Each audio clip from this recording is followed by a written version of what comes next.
Hi, and welcome to Renewal through Christ. I'm Kathleen. This channel is dedicated to strengthening your faith and well-being.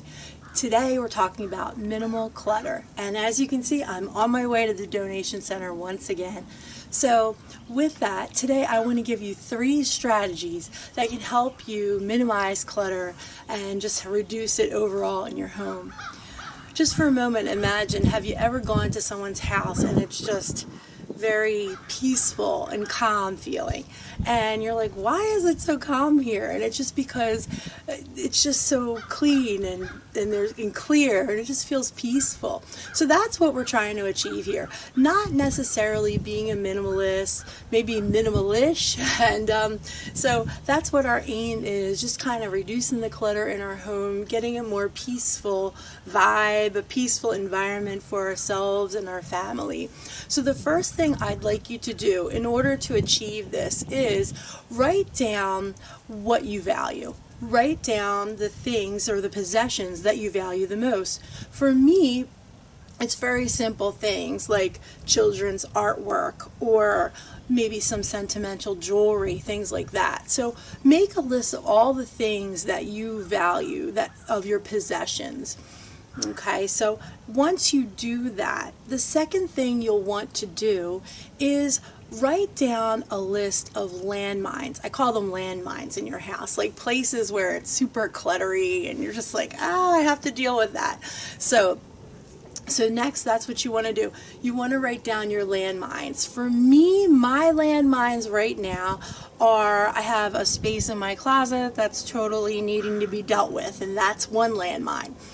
My second landmine is my basement, because we are we're finishing the attic. So currently we are I'm bringing all the stuff down to the basement, and so I'm having a big mess in my basement that I now have to deal with since we're finishing the attic, clearing out all that clutter.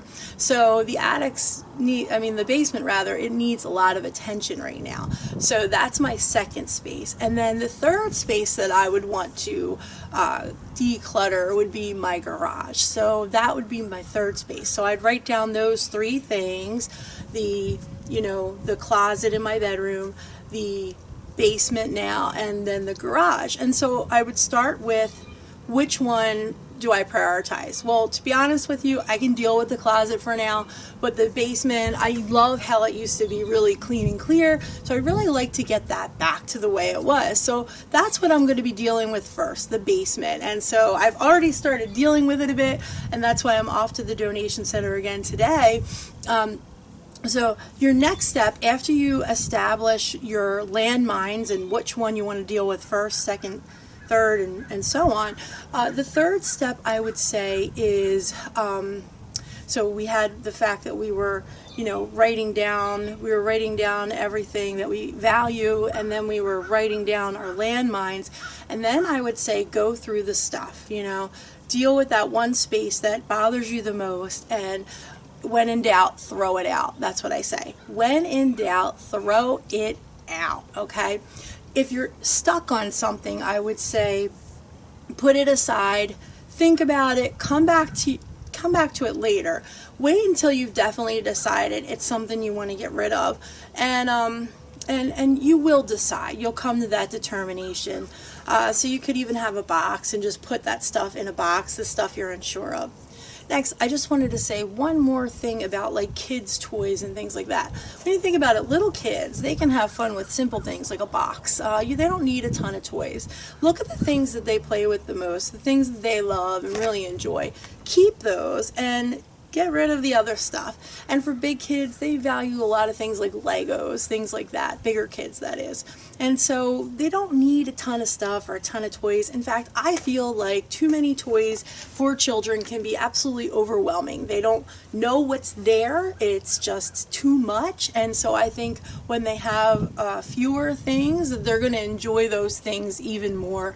So when it comes to toys, that's how I would say deal with the toys. Just look at, what do the kids really love? What do they really value? Keep those. They don't absolutely love everything. They don't absolutely play with everything. So that will help you determine, what toys you can get rid of as well. So with that, I hope this is helpful to you. And just, oh, by the way, remember, this is something I say that since this is a faith-based channel as well, remember that you can do all things through Christ who strengthens you. So take that with you when you're doing your decluttering. You can do it. I know it can be overwhelming in the beginning, but little by little, bit by bit, you will minimize the clutter, and it will become more minimal. So, and then also remember, be anxious for nothing, but in all things give thanks to the Lord and experience peace. So thank God in advance for helping you get it done, for helping you discern what it is that's most important and most valuable to your family and what can go. So with that, I hope this advice is valuable to you. Please like and subscribe. Feel free to leave a comment, a positive one that is, and I hope to see you again soon. I wish you a peace and a blessed day. Thank you.